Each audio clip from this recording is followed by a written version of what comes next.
आज सबसे पहले आज सीटेट 8 फरवरी का जो फर्स्ट शिफ्ट का पेपर है ये है हमारे सामने नजरों के सामने है और इसका हम आंसर की देखते हैं कि इसमें से कितने क्वेश्चन किस प्रकार के है ना। सबसे पहले चैट डेवलपमेंट का क्वेश्चन देख लेते हैं हम। और जो मेरे पास वो है कैलकुलेट कोड है वो डब्ल्यू है। तो आप देख लीजिएगा अपने हिसाब से क्वेश्चन पेपर मिला लीजिए कौन सा आपके पास है। तो सबसे पहला जो चैप्टर है वो है चाइल्ड डेवलपमेंट एंड पेडागोजी।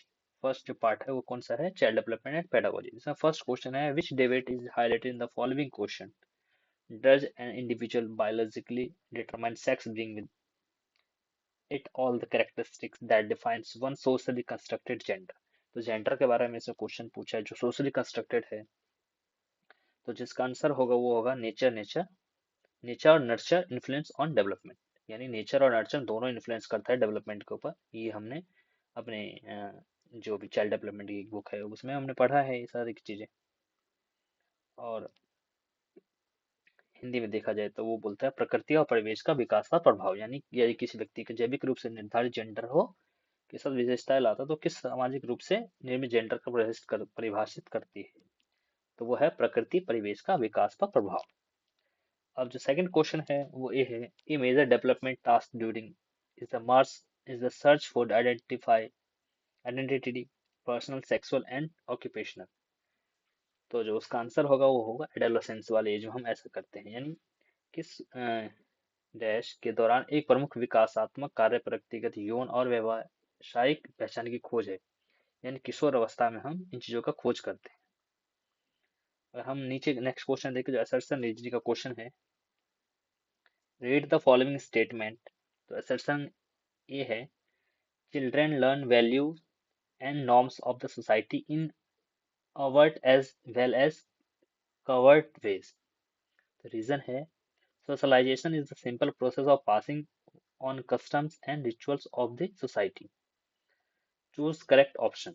तो जिसमें देखा गया है कि ए और जो है वो ट्रू है बट आर जो है फेल है।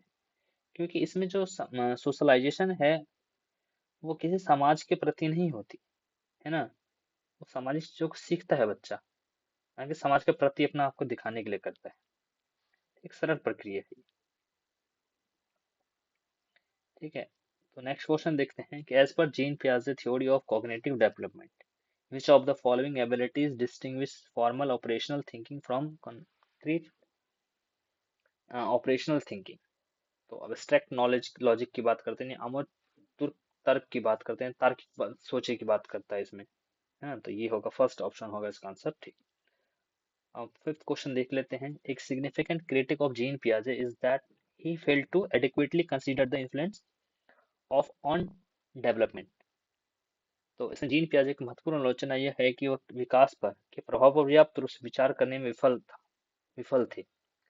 तो मैचुरेशन की बात करता है वो, एक्सपीरियंस की बात करते हैं वो, और एक्टिविटी की बात करते हैं, बट कल्चरल की कभी बात नहीं करते। तो इसमें किसमें है वो विफल, संस्कृति पर विफल है। तो इसका आंसर होगा सेकंड यानी कल्चर। और हम सिक्स क्वेश्चन देखते हैं। Which of the following is correctly matched pair. यहाँ पे पेयर मैच करने के लिए बोला है। Punishment and avoidance orientation avoidance of bad consequence. यानी पनिशमेंट कब देना चाहिए, बुरे परिणामों से बचाव होता है। नहीं, जो उन्मुखीकरण क्यों है, इसको मतलब हटाते क्यों है कि अगर हम बच्चों को पनिशमेंट देंगे तो वो एक प्रकार से उनके प्रति जो उनका जो नेचर होगा वो किस प्रकार से बुरे परिणामों में बदल सकता है। इस चीज के लिए जीन पियाजे and L Vygotsky are similar in their belief that. किन दोनों में कौन है, जीन पियाजे और सॉरी एल वाइगोट्स्की जो थे, दोनों समान मान्यता समान है। किस रूप में है, तो children are involve in the process of meaning making. यानी बच्चे अर्थ निर्माण की प्रक्रिया में शामिल होते हैं। तो उन दोनों में जो है जीन पियाजे और एल्वेगोसी जो थे दोनों समान मान्यता रखते थे। सो नेक्स्ट क्वेश्चन देखते हैं। L Vygotsky propose that children are born sorry L Vygotsky क्या बोलते हैं, एलवाइगोट्स्की प्रस्तावित करते हैं। तो एलवाइगोट्स्की का सीधा थ्योरी यहाँ पे पूछ लिया आप लोगों से। Children have a lot of potential which includes task they can do with the other support। यानी बच्चों में जो बहुत क्षमता होती है जिससे वे कार्य भी शामिल होते हैं जिन्हें ये दूसरों के सहयोग से कर सकते हैं। इसलिए तो हम देखते हैं कि स्कूलों में शिक्षक होता है कि वो भी क्या है, एक प्रकार से बच्चों को एक सपोर्टिंग रोल में तो ही है वो। अगर हम नेक्स्ट क्वेश्चन देखें, नाइन्थ क्वेश्चन देखें, तो असर्शन रीजनिंग है। तो तब इसमें देखें कि read the following statement. Assertion है the purpose of administrating intelligence test and extended observation should be compare children in specific domain and abilities। तो रीजन दिया है intelligence is an innate ability and cannot be nurtured। तो इसमें हम देख रहे हैं कि दोनों चीजें जो है वो फॉल्स है, क्योंकि इसमें देखो क्या लिखा गया है कि बुद्धि परीक्षण और विस्तारित अवलोकन के संचालन का उद्देश्य बच्चों के विशिष्ट आयाम और क्षमताओं में तुलना करना होना चाहिए। यानी हम बुद्धि परीक्षण इसलिए नहीं कर रहे कि ऐसा तो आप स्कूलों में देखेंगे कि भावी सभी बच्चों का बुद्धि परीक्षण होना स्टार्ट हो जाएगा, यानी समानता यहाँ पे खत्म हो जाएगी। फिर बच्चों में हम समानता कहाँ से कैसे लाएंगे? जैसे हम स्कूलों में देखते हैं कि सभी बच्चों का जो यूनिफॉर्म होता है समान होता है, समान रूप से सभी को बैठाया जाता है। तो एक प्रकार से ये बुद्धि परीक्षण जो है ये नेगेटिव सेंस हो गया, है ना। दूसरा क्या कहला है कि बुद्धिमत्ता एक जन्मजात क्षमता है और इसे पोषित नहीं किया जा सकता, बल्कि ये उल्टा है कि बुद्धिमत्ता जो है वो जन्मजात नहीं है, ये धीरे धीरे सीखने वाली चीज है, जो लर्निंग बाय डूइंग है। यानी अब जितना करोगे उसके हिसाब से आप सीखते जाओगे। तो इसका मतलब दोनों गलत है, ए एंड आर दोनों गलत है। सो नेक्स्ट क्वेश्चन देखते हैं। A teacher who consciously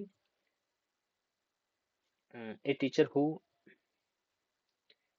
takes example of scientists of all genders in her middle school classroom is trying to, हाँ, स्टीरियोटाइप को खत्म करने की बात करता है, ब्रेक जेंडर स्टीरियोटाइप। यानी जो एक शिक्षक जो है अपने माध्यमिक स्कूल में सभी जेंडर के प्रति अगर बात कर रहा है, सभी लोगों से समान रूप से बात कर रहा है, तार्किक बात कर रहा है, तो वो क्या कर रहा है कि वो कोशिश कर रहा है कि जो हमारे मन में या हमारे जो भी हम सोचते हैं, जो जेंडर के प्रति हमारी रूढ़िवादी विचारधारा है, उसको खत्म करने की बात कर रहे हैं। हम देखते हैं next question. Read the following statement. Assertion है all girls are hard working and sincere well boys are intelligent and dominating. अब रीजन क्या दिया गया है देखते हैं। Two distinctive biological brains produce all differences in physical cognitive skills as well as personalities and temperament in girls and boys। तो अब देखेंगे यहाँ पे क्या बॉयज हार्ड वर्किंग नहीं होते, सिंसियर नहीं होता, इंटेलिजेंट तो होते ही है, या गर्ल्स इंटेलिजेंट नहीं होती, डोमिनेटिंग नहीं होती। ये आप कहीं ना कहीं देख सकते हैं कि ये कहीं ना कहीं ये जो ए वाला है असर्शन है वो भी गलत है, और जो रीजन दिया है वो भी गलत है। तो इसका मतलब है फोर्थ जो होगा ऑप्शन होगा हमारे पास, both A and R false. हम नेक्स्ट क्वेश्चन देखते हैं। Individual differences in learning preference of students should be seen as.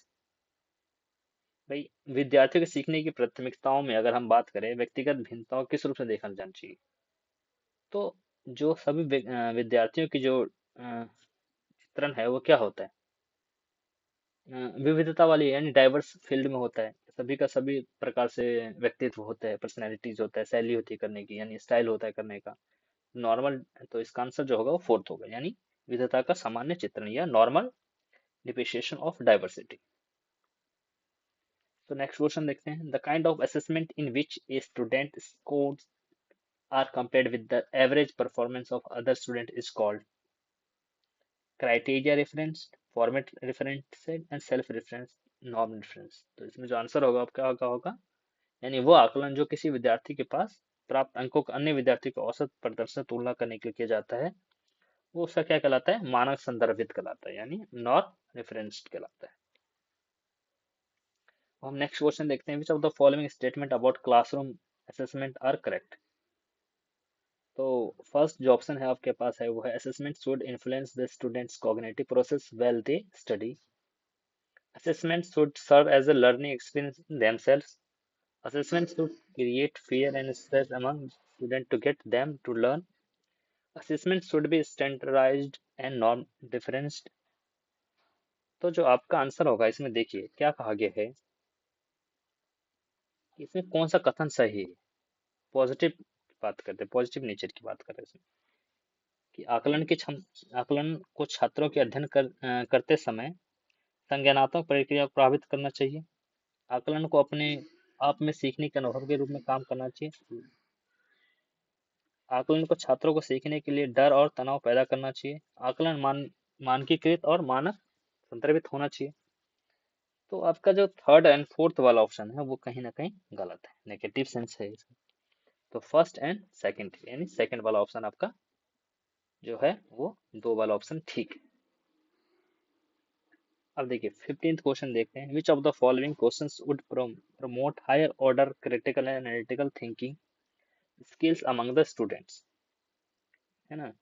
तो यानी निम्नलिखित में से कौन सा प्रश्न विद्यार्थी के उच्च स्तरीय आलोचनात्मक और विश्लेषणात्मक चिंतन कौशल को बढ़ावा देगा। तो इसका जो ऑप्शन आंसर होगा वो कौन सा होगा, identify the assumption underline two newspaper articles depreciating the same event, यानी एक ही घटना को दर्शाने वाले दो अखबारों के लेख में निहित मान्यताओं की पहचान करें। तो ये उसकी आंसर होगा।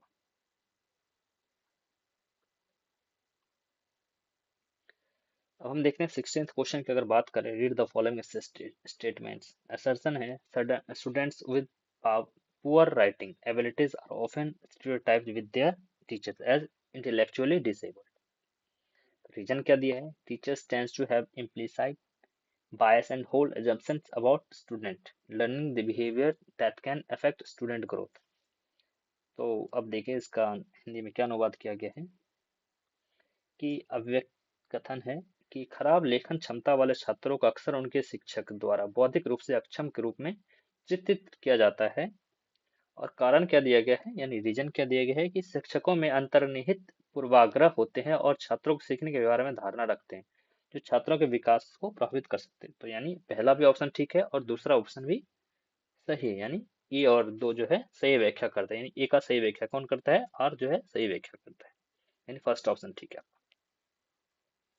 17th क्वेश्चन देखते हैं, which of the following is not a way to promote diversity in the classroom.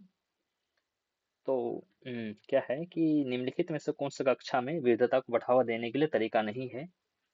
तो जिसका थर्ड वाला ऑप्शन है, यानी विद्यार्थियों के पृष्ठभूमि और संस्कृतियों के आधार पर पूर्वाग्रह के अनुकूल व्यवहार करना चाहिए, यानी अडॉप्टिंग बिहेवियर होना चाहिए बच्चों का, स्टीरियोटाइप को खत्म करना चाहिए, है ना।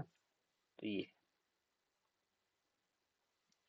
सो 18th क्वेश्चन देखते हैं, which of the following is correct match of the learning disabilities and challenges caused by it. Learning disabilities कौन कौन सा होता है, ये तो आपने चाइल्ड डेवलपमेंट में पढ़ा होगा। इसमें लेखन वैकल्य होता है, यानी ग्राफिया होता है, जो क्या कहलाता है, impact fine motor skills and spelling, सूक्ष्म पेशी कौशल और वर्तनी को प्रभावित करता है। सो अब 19th क्वेश्चन देखते हैं, student are struggling with autism सोज ईज एट। तो स्वालीनता से जूझ रहे विद्यार्थियों को आसानी होती है, यानी परिचित और पूर्वान्न में दिनचर्या का पालन करने में, यानी फैमिलियर और प्रेडिक्टेबल रूटीन्स को फॉलो करने में उनको दिक्कत होती है। थर्ड वाला ऑप्शन आपका ठीक है, यानी 20th क्वेश्चन पर चलते हैं। तो which of the following statement is not correct about gifted children, यानी नॉट करेक्ट यानी गलत पूछा है, इसमें क्या गलत है इसमें। तो फोर्थ ऑप्शन जो है, gifted children have lower sense of curiosity and poor imagination skills. तो कहीं ना कहीं ये गलत है कि गिफ्टेड चिल्ड के पास क्या होगा, लोअर सेंस होगा, हाई सेंस ऑफ क्यूरियोसिटी होगा और वो अच्छे जानकार होगा, मतलब हाई इमेजिनेशन स्किल होगा उनके पास। तो फोर्थ ऑप्शन आपका गलत है। अब 21st क्वेश्चन देखते हैं, एरर एनालाइज बाय स्टूडेंट्स। तो create further gaps in student understanding, hinders metacognitive skills in of students, is a fertile activity in process of learning. Fourth option है supports student in retaining their learning. तो fourth जो option है आपका, विद्यार्थियों के लिए अधिगम की स्मृतियां बनाए रखने में सहायता प्रदान करता है। तो फोर्थ ऑप्शन आपका कहीं ना कहीं विद्यार्थियों के द्वारा स्वयं को त्रुटि विश्लेषण में मदद करता है। अब हम चलते हैं 22nd क्वेश्चन पे, विच of the following statement is correct regarding declarative knowledge and procedural knowledge. तो जो घोषणात्मक ज्ञान और प्रक्रियात्मक ज्ञान के संबंध में उनके कौन सा कथन सही है। तो जो आपका थर्ड ऑप्शन है, जो कि है प्रक्रियात्मक ज्ञान और आमतौर पर कार्यविधि उन्मुख होता है, यानी procedural knowledge is generally process oriented in nature. तो मैं अभी आपको इसका डिस्क्रिप्टिव नेचर नहीं बता रहा हूँ, क्योंकि हमें जल्दी जल्दी पूरे टोटल 90 क्वेश्चन सॉल्व करने हैं, तो हमें जल्दी जल्दी करने की कोशिश कर रहा हूँ। तो वीडियो लंबी खिंच जाएगी, इसलिए मैंने ऐसा करा। So 23rd question है contains which require an extension or modification of existing cognitive structures take time for learning and are retained for, यानी जिन जिन जिन वस्तुओं को मौजूदा संज्ञानात्मक संरचनाओं के विस्तार या संशोधन की आवश्यकता होती है उन्हें सीखने में लगता है डैश, और वे डैश अवधि के लिए स्मृति में बनाए रहते हैं। यानी पहले वाले में क्या है, लंबा समय लगता है और वे लंबी अवधि के लिए स्मृति में बनाए रहते हैं, यानी जिन वस्तु को। ठीक है, तो फर्स्ट वाला ऑप्शन इसका सही है। अगर हम 24th क्वेश्चन को देखें तो हम निम्नलिखित कथनों को पढ़िए।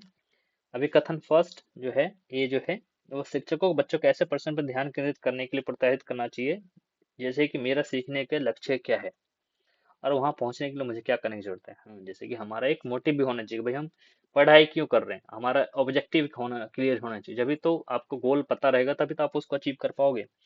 तो जब वो कक्षा समझते हैं तो उसका जो रीजन है वो दे रखा है, जब कक्षा समझते हैं कि उनके काम के प्रदर्शन का आत्म मूल्यांकन कैसे किया जाए तो वे इस समझ को उपयोग खुद को सीखने के लिए अपनी प्रगति मदद करने के लिए कर सकते हैं।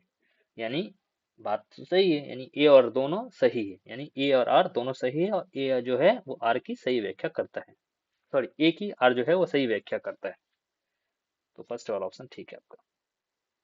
अगर हम 25th क्वेश्चन पे चलते हैं, हम नेक्स्ट क्वेश्चन चलते हैं, देखते हैं। In guided discovery approach of learning, अधिगम के निर्देशित खोज आधारित उपगम में शिक्षार्थियों को स्वयं के लिए ज्ञान की रचना करने का अवसर प्रदान किए जाते हैं। यानी opportunities are provided to learner to construct knowledge for themselves, यानी खुद से खुद का रास्ता बनाना, है ना। तो थर्ड आंसर आपका ठीक है सर।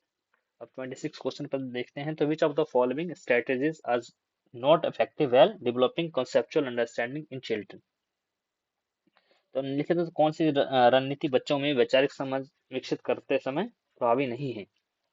तो कौन सा है, फोर्थ, यानी विद्यार्थियों से परिभाषा को ज्यों का त्यों याद करने के लिए कहना, यानी asking student to memorize to definition as it is, यानी वो कोई इफेक्टिव नहीं है उस बच्चे के लिए ना। फिर